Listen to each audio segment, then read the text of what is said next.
Alright, so this chapter is about pharmacology, so we're going to start talking about some medicines and how they're effective. Basically, when we're talking about pharmacology, we're talking about different types of drugs. A drug is a chemical which alters the structure or function of living tissue. Sometimes for good, sometimes for worse, sometimes both at the same time. Basically, it has some sort of therapeutic value. Pharmacology is the study of these drugs. We have used drugs for all sorts and kinds of reasons throughout history. In the early times, they just used castor oil and opium. You guys have all heard about opium. You've all heard about it. They use that a lot, kind of make people go crazy a little bit, right? The father of pharmacology was a Swiss physician, and he was an alchemist. Honestly, chemists back in the day were called alchemists. They were not called chemists, and they were thought to be crazy or sorcerers or magicians or whatever just because they actually studied how chemicals work. Basically, there was Philip Paracelsus, which basically means he who thought he was better than Celsius, which you guys have heard of Celsius versus Fahrenheit temperature scales, right? And so Celsius was the person who developed that, so there was a little bit of competition, and so he thought he was better than Celsius. So he was kind of poking fun at him a little bit, because Celsius was a Roman writer on medicine who Paracelsus disagreed with. Oftentimes, chemists back in the day, they didn't agree with one another. They thought they were right, nobody else had any sort of idea of what was going on. Paracelsus thought alchemy should be used to look for drugs. He experimented with mercury and arsenic compounds, which probably makes me think that he died from one of those diseases, probably, although we have no proof of that, but that would probably be a good guess because mercury builds up in your system, right? He still believed that there must be an elixir of life and actually thought he had discovered it. You guys remember back to when we were talking about chemistry in the olden times, they thought that living things had some sort of elixir of life that gave them the whatever that made them alive, and so people were trying to figure out what it was. He also tried to suck diseases out of people with magnets. His law says that poison is in everything, and nothing is without poison. And so basically, he was the first one to kind of put down on paper that it's the dosage that makes it good versus bad. So a little bit of mercury isn't going to kill you. A lot of mercury is bad for you. A little bit of medicine isn't going to kill you. A lot of it could. Even antibiotics, if you take too many at the same time, it's bad. And so it's just all in what sort of dosage are you going to take.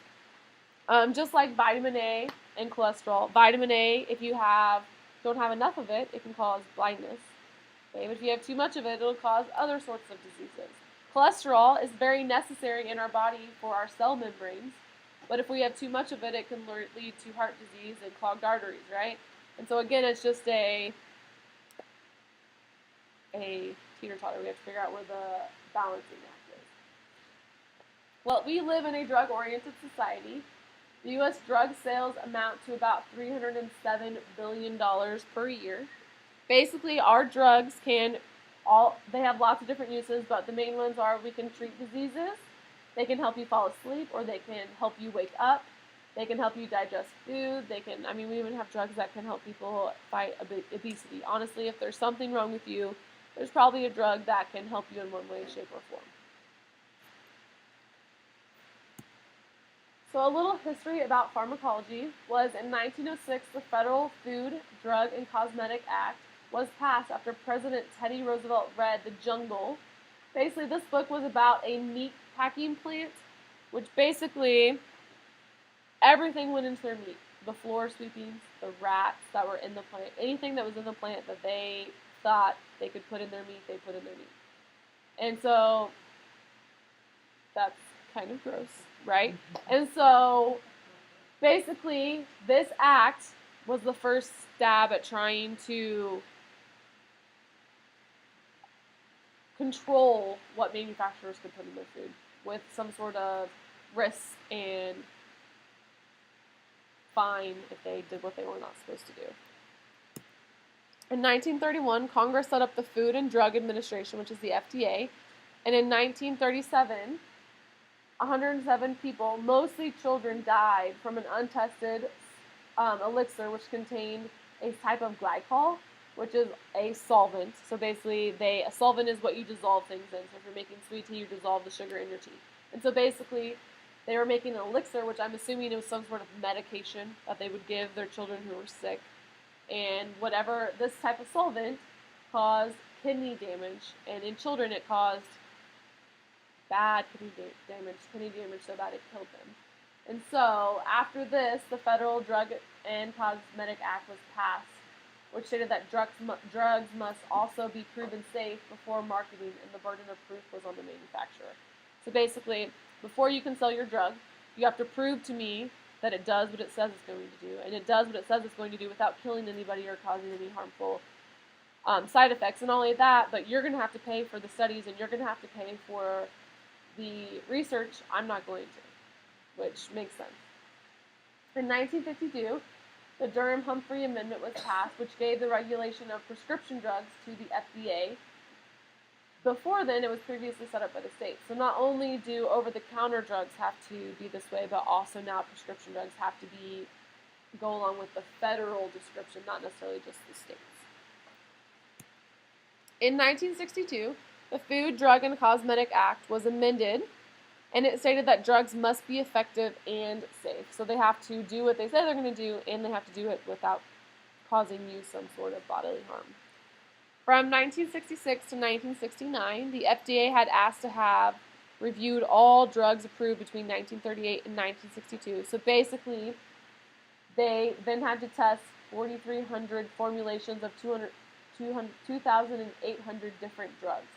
From their studies of all of these different types of drugs, they only found 15% of them were effective and okay. Okay, so the rest of them were not necessarily bad, but only 15% of them did what they said they were going to do without harming you. 47% were possibly effective, but they have to be upgraded or withdrawn. So it can affect your body a little bit, and so you have to do some extra steps in order to prevent the damage. 27% were probably ineffective, which means they probably didn't do what they were supposed to do. And then 11% were ineffective 100%. So they didn't do what they were supposed to do, and they caused some sort of bodily damage, so they threw those out as well.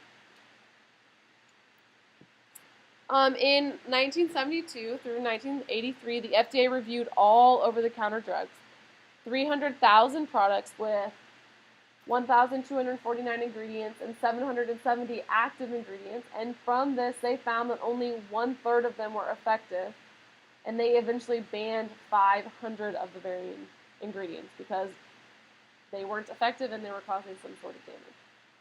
In 1994, the Dietary Supplement Health and Education was passed. This stated that vitamins, minerals, herbs, and dietary supplements do not need to be proven safe or effective. Okay, so the vitamins that you buy over the counter, we don't have to go through all of these same procedures because they are held to a little bit of a different category. The FDA can ban them if it's proven later on that they're causing some sort of damage, or it's proven that it's not helping in any way, shape, or form. So like, for instance, ephedra, which was a weight loss pill made out of vitamins and minerals and herbs. Initially, it did not go through these processes to be proven safe and effective, but over time, it was found that it was actually a stimulant used in athletes, and it could produce seizures and heart attacks, and it actually killed more than 150 people. So once it was started to be used, the FDA caught on to it was causing these damaging side effects, so then they banned it.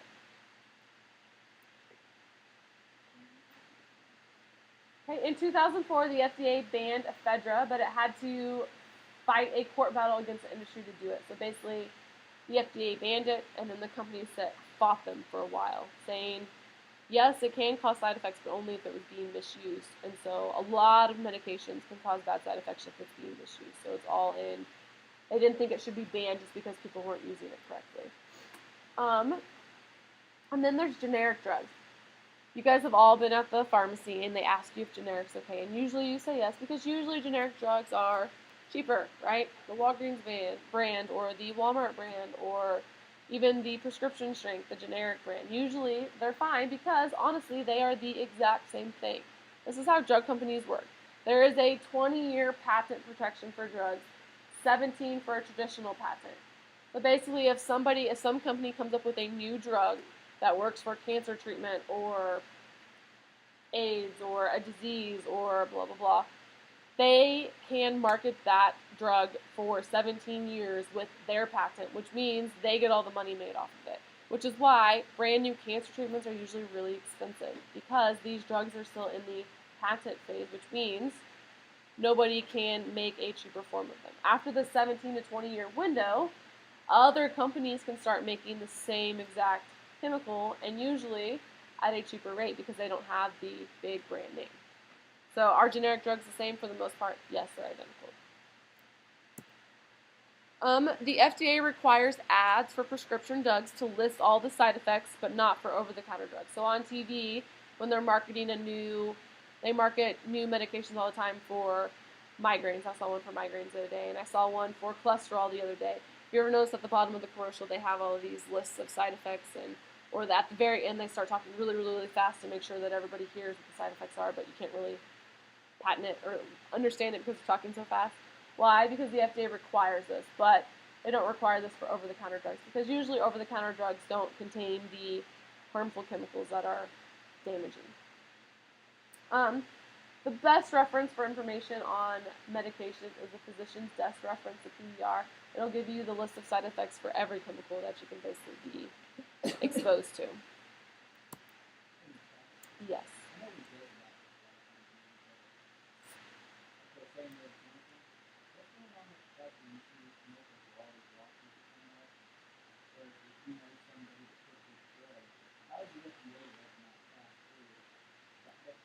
Well, they do test it, but a lot of times it takes, just like with the bald eagles and the insecticides, it took us decades to find the correlation.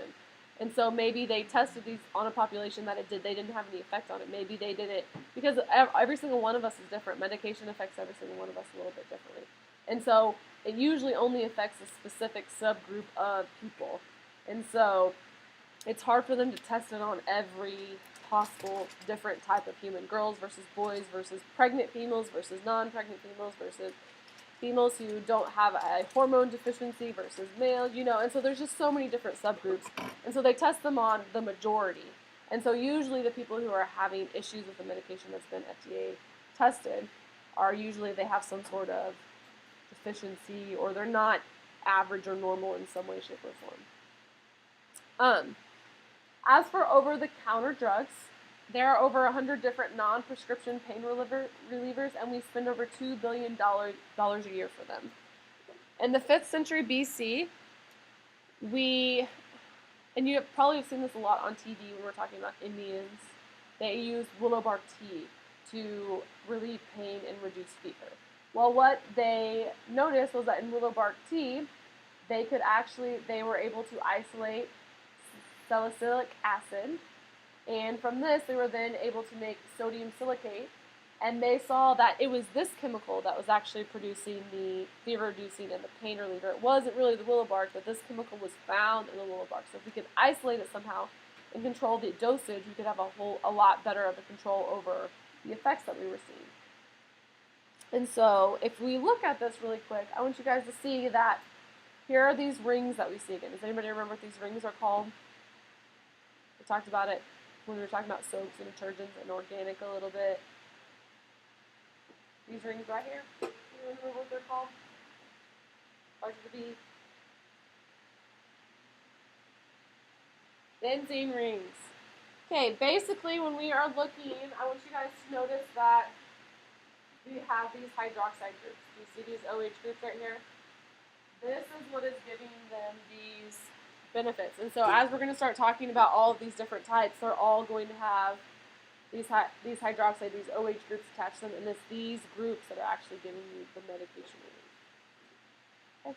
So from this, in 1897, he was able to tweak it just a little bit, and he developed what we now call aspirin. And if you look at the chemical formula for aspirin, we again see the benzene ring, and then we also see hydroxide group. There's an oxygen there, an oxygen ring, so there's probably some hydrogen in there as well. And so we see that hydroxide group. And so that hydroxide group is again what is giving you it's what is acting as the pain reliever. It's what is affecting your system. Okay. In 1899, aspirin was introduced by the Bayer Company in Germany. However, in World War I, Germany lost trademark protection and it was auctioned off to Glenbrook Laboratories. And in 1920, a judge said aspirin had become a generic name, so it was no longer, you no longer had to give like royalties to the company. It was just now the common name for this type of drug. The U.S. form must be 99.5% of this compound to be called aspirin. And so basically what we can do is we take this, because aspirin's in a lot of things, isn't it? But if you take 100% aspirin, there's lots of side effects, isn't there? Okay, aspirin is good for a lot of things, but it's also bad if you don't take the correct dosage.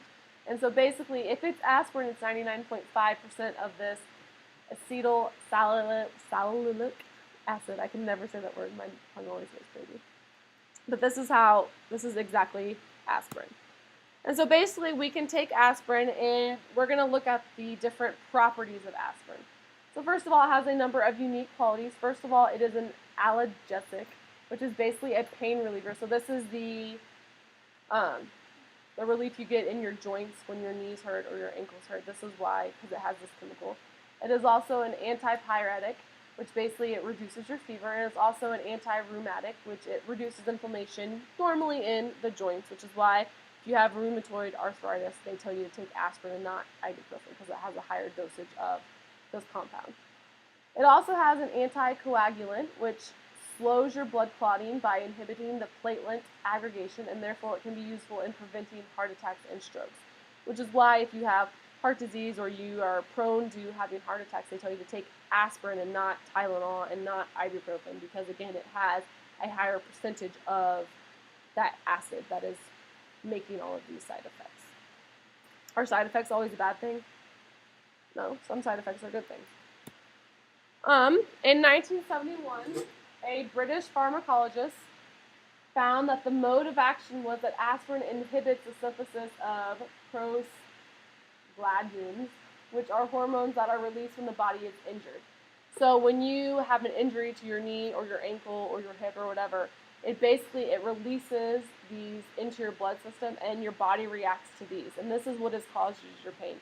This is what caused your inflammation. This is what causes all these other things. And what they found is that aspirin inhibits a specific type of these called cyclooxygenase. And there are 3-4 type of things that aspirin can affect.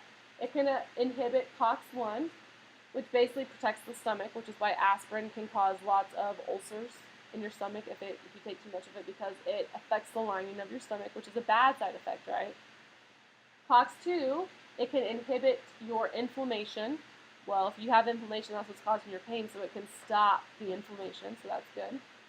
It also can inhibit COX-3, which is the signal telling your body about the pain and the fever, so it can reduce your pain and fever. And then it also can affect or inhibit the thromboxane, which actually is what causes your platelets to clump up. So therefore, it thins your blood a little bit. So this is what it acts on. Now, we just talked about COX-1 is a bad thing. That's why it can cause ulcers, right? Some people don't want to thin their blood. Thinning your blood isn't for everybody either. Some people naturally have thin blood, and they already have clotting disorders. So this isn't for everybody. Some people need blood thinners, some people don't. And so it's all in what you're trying to do. So aspirin is not perfect for everybody, which is why we have all the other types of chemicals. And so basically what we did is aspirin and other non-steroidal anti-inflammatory drugs, they block all 3 COX enzymes, and therefore they can cause damage to the wall of the stomach, which is why you're not supposed to take more than the allowed dosage in a day. There are some problems with aspirin. Actually, a lot of people are allergic to aspirin. It's pretty common. They can cause gastrointestinal bleeding, which can cause people to lose hundreds of milliliters of blood, which isn't a huge deal as long as it's caught and it's stopped. If it continues without any help, then that's when it becomes an issue. Alcohol can actually increase the stomach damage by promoting its passage through the stomach wall. Basically, the alcohol will allow it to dissolve, and it can actually increase the amount of damage that it can cause. It is toxic or fatal in large doses to an adult. It is a drug most often involved in accidental poisoning of children. Back before they came up with childproof caps, This has actually led to lots of deaths every year just by children getting a hold of them, because it can cause their blood to not clot, which means every single time they bump into something and get a bruise, they could just basically bleed to death. Children can develop Ray's syndrome if they take it during a viral infection such as the flu or the chickenpox. And basically what Ray's syndrome is it's the swelling of the brain or the liver.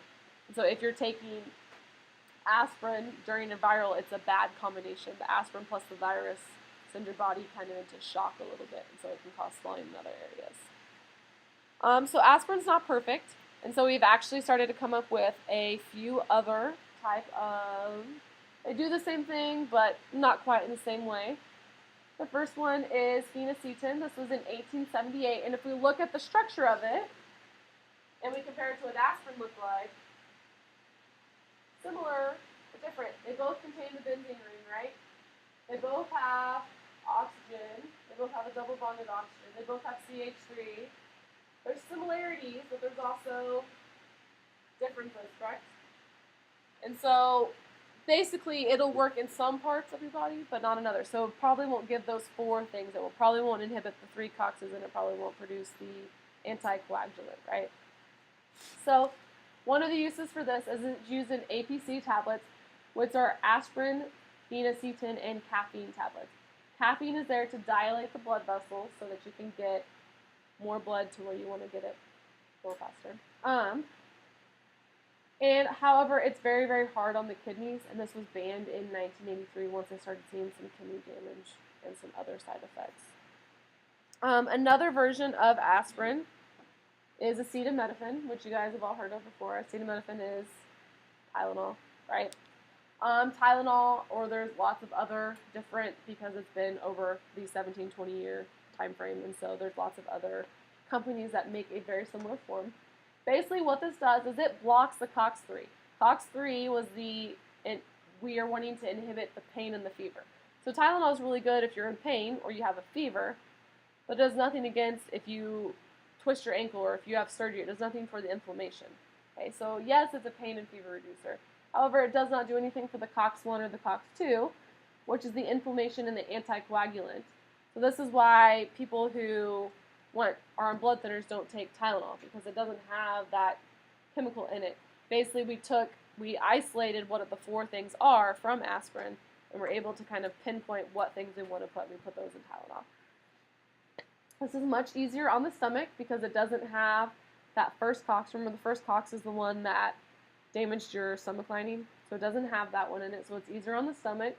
However, an overdose can cause liver damage, and over 500,000 cases of liver damage are diagnosed per year, which leads to 450 deaths. This should not be taken by alcoholics. Why should this not be taken by alcoholics? What did I just say about alcohol and aspirin? It allows it to be absorbed into your system a lot faster, right? So if we absorb it into our system a lot faster, then it's basically giving your system a high dose of this chemical very quickly when it's meant to be taken over a long amount of time. Another way that we have kind of isolated this is to do ibuprofen.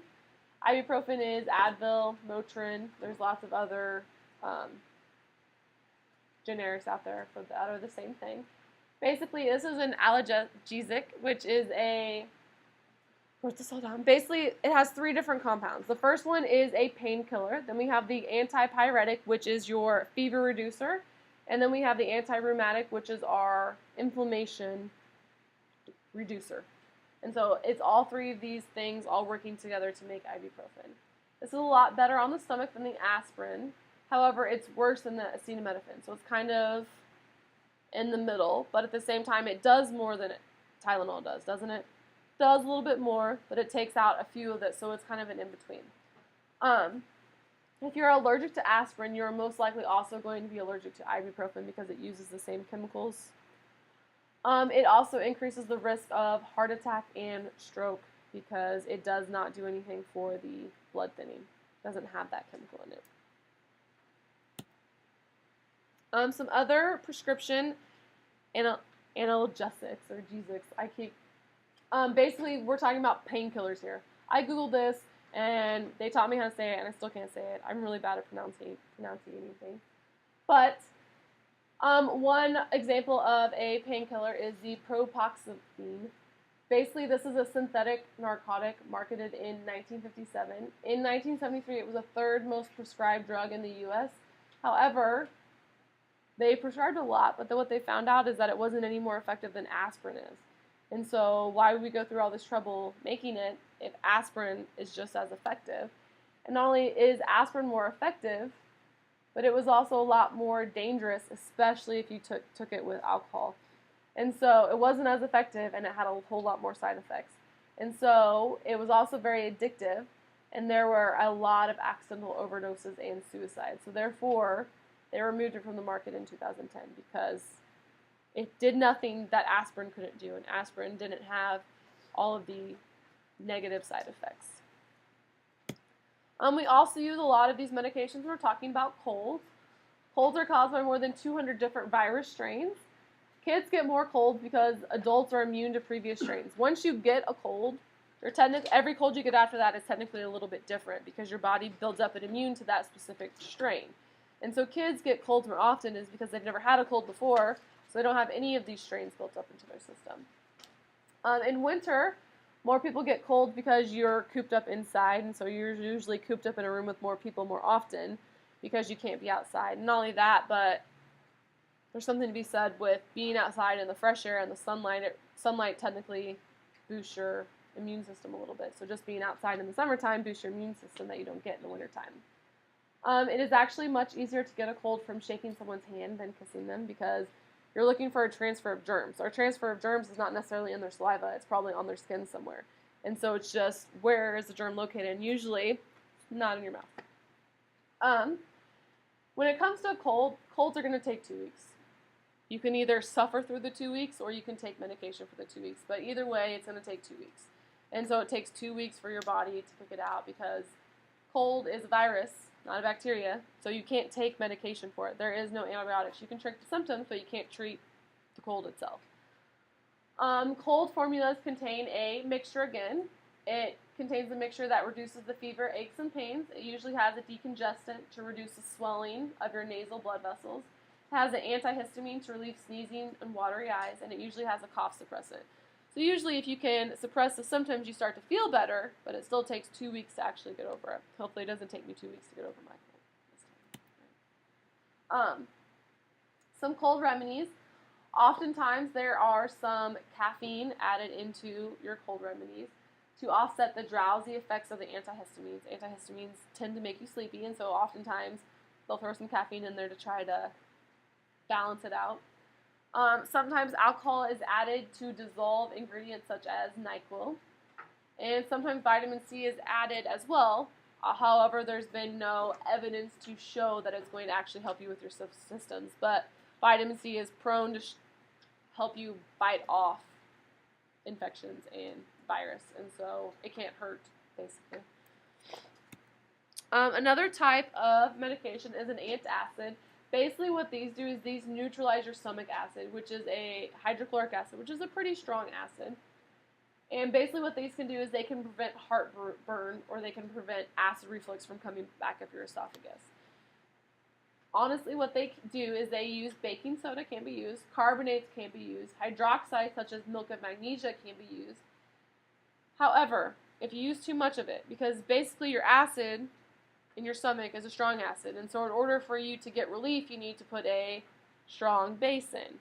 So if you use too much of it, it can affect the pH of your blood, and your body is a very sensitive. You change the pH just by a little fraction, you can have a lot of major side effects. And so it doesn't seem like taking milk of magnesia is going to harm you a whole lot, but there is a dosage for a reason. It can change the pH of your blood, which can then cause lots of other effects, because basically it is a base trying to counteract the acid in your stomach. So let's talk about anesthetics a little bit and antibacterial agents. In the 1700s, 3 things inhibited surgery. 3 things were thought of as, they tried really hard not to do surgery in the 1700s because they didn't know as much as we know now, and surgery had a lot more complications then. And the three things that people were afraid of was, first of all, blood loss. Okay, if you lose too much blood, you're going to have a lot of issues, correct? And so in 1967, they had the first successful blood transfusion in France. But back then, they didn't understand that people had different blood types, and not only that, but they didn't understand that the different type of antibodies in the blood can have an effect. And so sometimes it worked, sometimes it didn't work. They actually used to think that men could only transfer blood to men and women could only to women, because they knew there was a difference in blood type, and they knew that it worked sometimes, but they thought that maybe men had the same type of blood and females had the same type of blood. And so it took a long time for us to figure out that it was just different blood types. And they tried to use animal blood, but it never worked. Another thing is shock. That was another thing that was bad about surgery. Basically, when you go into surgery, just because you don't feel the pain doesn't mean your body doesn't feel the pain. And so basically, whenever you're cut or your body endures some sort of trauma, you have a massive drop in blood pressure due to the pain. And so this is what they call shock. And basically, we're trying to come up with a way around that, because that drastic drop in blood pressure can affect your body systems. And so we don't want that to happen. And so basically, we're trying to calm your body to accept the shock a little bit better. And so in 1844, we introduced nitrous oxide, which is often what you get when you go to the dentist. They don't completely put you under at the dentist. They just give you something where you kind of start to feel loopy and your head starts to float a little bit. Basically, it tricks your body into feeling the pain but not reacting to the pain. In 1847, William Morton introduced ether as a first general anesthetic, and this is more potent than nitrous oxide. However, it is also flammable, so it produces other risks, and this is along the lines of the ones that actually knock you out and put you under. The third thing that was bad in surgery was infection. In 1847, a Vienna doctor, Semmelweis, noticed that women who gave birth in hospitals by doctors who did not wash their hands had a 25% chance of getting childbed fever, which is septicemia, blood poisoning. They didn't understand what germs were. They didn't know that you had to wash hands. They didn't know what infections were caused by. They didn't know what germs were. So they didn't see dirt on their hands. Their hands must be clean. Okay, they didn't understand this. And so he started noticing that if he washed his hands, females didn't have as many of the infections post-giving labor, because back in that day, everybody had babies all the time, so you could study that relatively easy. They didn't do surgery very often, so they didn't study that as well. And so basically what he did is he also then compared it to women who delivered at home by midwives, and he noticed that the ones who delivered at home by midwives hardly ever got the septicemia, because usually if you're delivering at home, there's really not a blood transfer. It's only when they went into hospitals and they had a C-section virtually that they were developing these issues. So there must be some sort of correlation. And so what he did is he made his doctors wash their hands. And as he noticed is that he got a drastic drop in infections, but they actually fired him for it because they thought he was crazy. Why are you making me wash my hands? What are you talking about, germs? I mean, I doubt he called them germs, but they thought he was crazy. In 1865, a French chemist, Louis Pasteur, he promoted the germ theory of communicable diseases. And in 1867, a British surgeon, Joseph Lister, he introduced carbolic acid for instruments and bandages, and infection deaths dropped from 50% to 10%. And so he was the first one to kind of clean his instruments in a solution that would kill all the germs, although, again, they didn't really have a name for it back then. So if we look at our anesthetic agents, again, notice about all of the hydroxide groups, all of the OH groups. These look completely different, except they all have benzene rings, and they all have hydroxide groups, right? And so, based on how many benzene groups they have and how many hydroxide groups they have, is how effective the anesthetic can be. And so, everyone works a little bit differently, but they all have basically the same out result. In 1910, the German bacteriologist Paul Ehrlich is considered the founder of modern chemotherapy. He received the Nobel Prize in 1908 for the medicine and psychology for immunology work. So basically he was working with your immune system. How does it work? How were you able to fight off germs? How are you able to Why were some people immune and why did some people get sick? He found that the red dye, trypan, killed some of these issues in mice, but not in people. From this, he was able to discover that the protozoa that caused the sleeping sickness could be maybe killed by a type of dye. And so then he thought that was curious, so he started to study it a little bit. He synthesized over 900 compounds with arsenic in place of nitrogen because it is more toxic, but nothing worked. However, his assistant continued on with the study because there has to be a correlation there somehow. Something is working here. Something is causing this protozoan to die. I just have to keep figuring out. And so his assistant tried these compounds on the disease or the bacteria that causes syphilis, and he noticed that it worked. And so this is how we started to have the cure for syphilis back in the 1800s, or I guess technically in the 1900s. It was the late 1800s, I believe, when this came around. But he was then able to market it, and because honestly, I mean, if you look, this was about the time they started doing all of the exploring, late 1700s, 1800s, a lot of people were going to the North America and coming back, and they were contracting syphilis.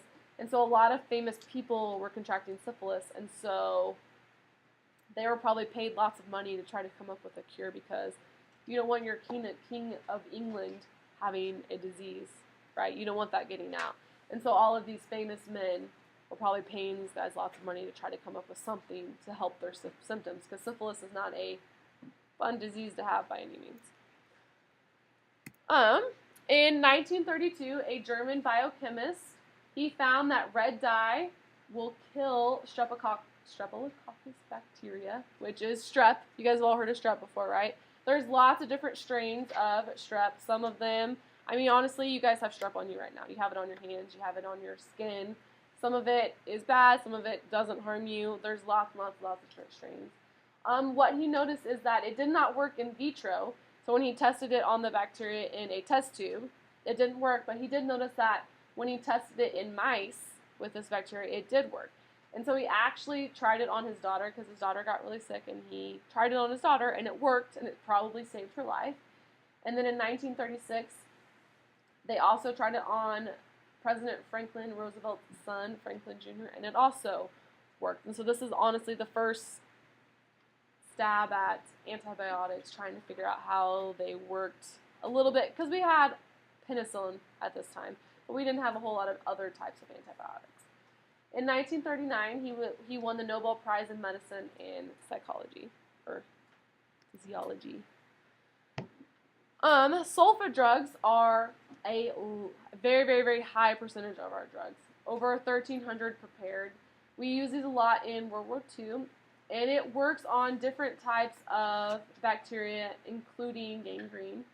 It works on both the gram-pos and the gram-neg bacteria, so the positive and the negative forms of the bacteria. So it didn't matter which version you had. It didn't matter which version, because a lot of the, just like I was telling you guys the other day, aspirin, there's left and there's right-handed forms, and the left-handed works and the right-handed can be very, very harmful. Well, there's different types of bacteria as well that do the same thing, but we have to have medication that's going to harm both forms or both different types. And so they found that these sulfa drugs would work on several different types of bacteria regardless of the form. And so basically what it does is it substitutes for an aminobenzoic acid needed by the bacteria to make folic acid, which is basically how bacteria grow. And so basically it removes their growth enzyme. And so if they're not able to grow, then they're not able to reproduce, which basically is going to stop the bacterial spread. It's not necessarily going to fix what's already there, but it's going to stop it from growing and becoming any bigger. Now, sulfa drugs are used mostly with antibiotics or on resistant bugs. The only bad thing about sulfa drugs is there is a lot of people are allergic to them. And since such a high percentage of our drugs are sulfa drugs, if you're allergic to one, you're probably allergic to all of them. And so there's a lot, like my mom's allergic to sulfa drugs, and figuring out that she was allergic was not a fun process. Mammals also need folic acid, but we can get it in our diet, vitamin B, so it doesn't affect us negatively like it affects the bacteria. We also, everyone's heard of penicillin. This was in 1928 by the Scottish bacteriologist Alexander Fleming. he noticed that he had a culture dish that contained bacteria, and he noticed that if he left it sitting on a windowsill, I don't know for how long, but mold started to grow on it, and he noticed that where the mold was, the bacteria had died. And so he said, there must be some sort of chemical warfare going on there between the bacteria and the mold. The mold must be producing something that is harmful to the bacteria. So what he did is he tried to isolate what it was, and he was able to partially purify penicillin, and it was further purified by Australian Howard Florey. And this led to the production of penicillin, which we still use a lot today. It is like the most commonly prescribed antibiotic given. And because it's not very harmful to you as a body, it's a pretty safe antibiotic, especially for children. It doesn't have a lot of side effects. In 1943, it was first used on humans. In 1945, Fleming, Florey, and Chain shared the Nobel Prize in Medicine and Physiology. And in 1946, the first resistant bugs start to show up. So just like insects, just like plants, just like everything else, bacteria can become immune to our antibiotics. And so initially, penicillin killed everything. But then only, 2 years after they really started using it, we're already having resistance. So it didn't take the bacteria very long to bounce back. The definition of an antibiotic basically is we are looking for a chemical substance produced by one organism which in minute concentrations can inhibit the growth or destroy bacteria or other microorganisms. There are over 5,000 known antibiotics, and about 100 of them are marketed, which can include all of the ones that you see here. But honestly, we don't really make new antibiotics. We tweak old ones, and we make them work better for what we need them. Of course, we make new antibiotics, and we're always finding ones, because we're always trying to find new treatments for cancer, so on and so forth. But in the grand scheme of things, our antibiotics that we use now are pretty similar to the antibiotics we've used 20, 30 years ago. The bad part about antibiotics is they can have side effects. There's lots and lots and lots of side effects. Sometimes if you're overprescribed, they can lead to resistance, which we're having problems with now. We prescribed penicillin and amoxicillin and the penicillin family so much that we're getting lots of resistant strains. And so actually doctors have tried to, in the last decade or so, not prescribe it as easily, only prescribe it when it's absolutely necessary, trying to prevent some of those strains. We also have some other antiviral agents such as AZT, which is used to combat AIDS. We can actually use a type of, used against herpes. We have, does anyone know that one? Which can be used against Hep C, and we have Tamiflu, which you guys have all heard of before, and it's been used lately to help fight against the flu symptoms. And so, hopefully I didn't botch those names too bad, and I tried. I looked them all up in Google, and I practiced ahead of time. But we will finish up the rest of Chapter 18 on Thursday.